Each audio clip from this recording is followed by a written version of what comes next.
നമസ്കാരം. ഇന്നത്തെ എൻ്റെ വിഷയം ഇംഗ്ലീഷ് ഭാഷാ പഠനത്തെക്കുറിച്ചാണ്.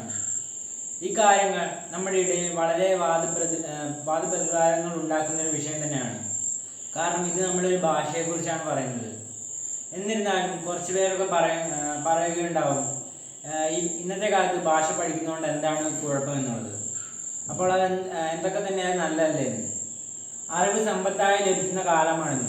അതുകൊണ്ടൊരു ഭാഷ പഠിച്ചുകൊണ്ട് യാതൊരു പ്രശ്നവുമില്ല എന്നുള്ളത്.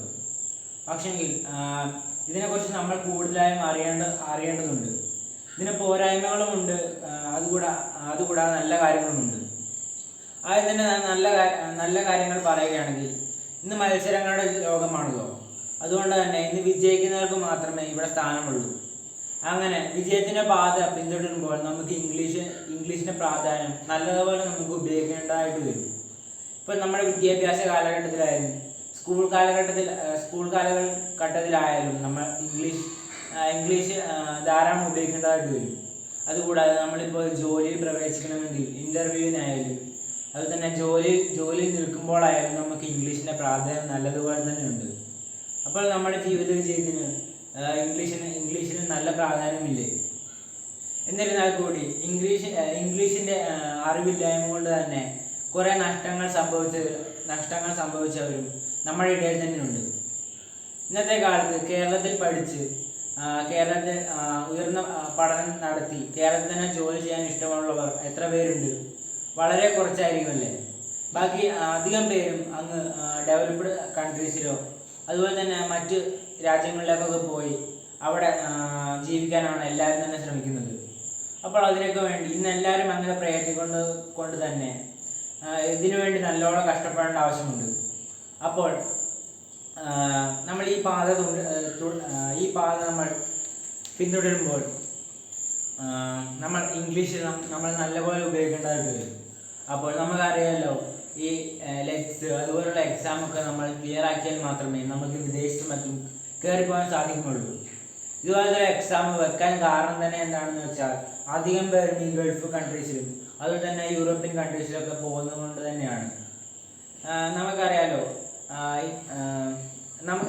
നമ്മൾ ഈ യൂറോപ്യൻ സംസാരിക്കുന്ന പോലെ നമുക്ക് സംസാരിക്കാൻ കുറച്ച് പണി തന്നെയാണ്. അതിന് നമുക്ക് ധാരാളം പ്രാക്ടീസും നമുക്കൊരു ടീച്ചറിനെ ഒരു മെൻറ്ററിനെ ഒക്കെ ആവശ്യമാണ് ഇന്നത്തെ കാലത്ത്. അത് അവരൊക്കെ ഉണ്ടെങ്കിൽ മാത്രമേ നമുക്ക് ഈ യൂറോപ്യൻ സംസാരിക്കുന്ന പോലെ സംസാരിക്കാനൊക്കെ സാധിക്കുകയുള്ളൂ. ഇന്ന് ഇംഗ്ലീഷ് അല്ലല്ലോ ലോകത്ത് ഏറ്റവും കൂടുതൽ സംസാരിക്കുന്ന ഭാഷ. എന്നാലും ലോക ഭാഷയെ തിരഞ്ഞെടുത്തത് ഇംഗ്ലീഷിനെ തന്നെയാണ്. അവിടെ നമുക്ക് മനസ്സിലാക്കാം ഇംഗ്ലീഷിൻ്റെ പ്രാധാന്യത്തെ. അപ്പോൾ ലോക രാജ്യങ്ങൾ തമ്മിൽ സംസാരിക്കുന്നത് ഈ ഇംഗ്ലീഷിലാണ്. ഇപ്പോൾ നമ്മൾ എന്തെങ്കിലും കയറ്റുമതി ചെയ്യുന്നതും അതുപോലെ തന്നെ എന്തെങ്കിലും വലിയ ഇഷ്യൂ ഒക്കെ വന്നാൽ ഈ രാജ്യങ്ങൾ തമ്മിൽ സംസാരിക്കുന്നതും ഈ ഇംഗ്ലീഷിലാണ്. അപ്പോൾ നമുക്ക് മനസ്സിലാകാമല്ലോ ഇംഗ്ലീഷിൻ്റെ പ്രാധാന്യത്തെക്കുറിച്ച്. ഇനി നമ്മുടെ ഇന്ത്യയിലേക്ക് വരികയാണെങ്കിൽ, ഈ ബ്രിട്ടീഷ് വന്ന കാലം മുതലാണ് നമ്മുടെ ഇന്ത്യയിലും ഇംഗ്ലീഷിൽ ചെറിയ പ്രാധാന്യം വന്നു തുടങ്ങിയത്. നമ്മുടെ കേരളത്തിലാണെങ്കിൽ പോലും നമുക്ക് അത്യാവശ്യമുള്ള സ്ഥലങ്ങളിൽ നമുക്ക് ഇംഗ്ലീഷ് ഉപയോഗിക്കാൻ സാധിക്കില്ല. ഇപ്പോൾ ഒരു ഇൻ്റർവ്യൂ എടുക്കുകയാണെങ്കിൽ നമ്മുടെ കേരളത്തിലെ ഒരു കമ്പനി തന്നെയാണെങ്കിൽ കൂടി നമുക്ക് അവിടെ ഇംഗ്ലീഷ് വളരെ അത്യാവശ്യമാണ്. ഇന്ന് ഇംഗ്ലീഷ് ഇല്ലാതെ നമുക്ക് ഒരു കമ്പനിയിൽ നമുക്ക് കയറാൻ സാധിക്കില്ല എന്നുള്ളത് സത്യം തന്നെയാണ്.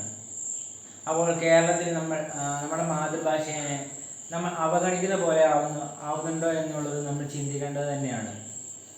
പിന്നെ നമ്മൾ ത്രിഭാഷ എന്ന് കേട്ടിട്ടുണ്ടാവുമല്ലോ.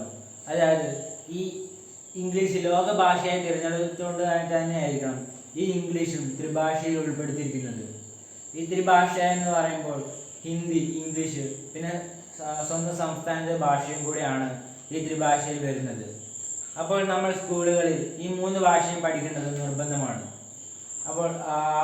അപ്പോൾ അവിടെയും നമുക്ക് ഇംഗ്ലീഷിൻ്റെ പ്രാധാന്യത്തെക്കുറിച്ച് മനസ്സിലാക്കാൻ സാധിക്കുമല്ലോ. പിന്നെ ഈ വലിയ വലിയ കഥകളും ഈ പോയംസൊക്കെ ഇംഗ്ലീഷിലെ ഈ കഥകളും കവിതകളും ഒക്കെ ഈ വലിയ വലിയ കവിതകളായി തന്നെ തിരഞ്ഞെടുക്കപ്പെട്ടിട്ടുണ്ട്. അപ്പോൾ നമുക്കറിയാമല്ലോ, ഈ ഇംഗ്ലീഷിലെ വലിയ എഴുത്തുകാരനായിട്ടുള്ള ഷേക്സ്പിയറുടെ കഥയും കവിതയൊക്കെ നമ്മുടെ മലയാളികൾക്ക് അറിയാവുന്നതായിരിക്കുമല്ലോ.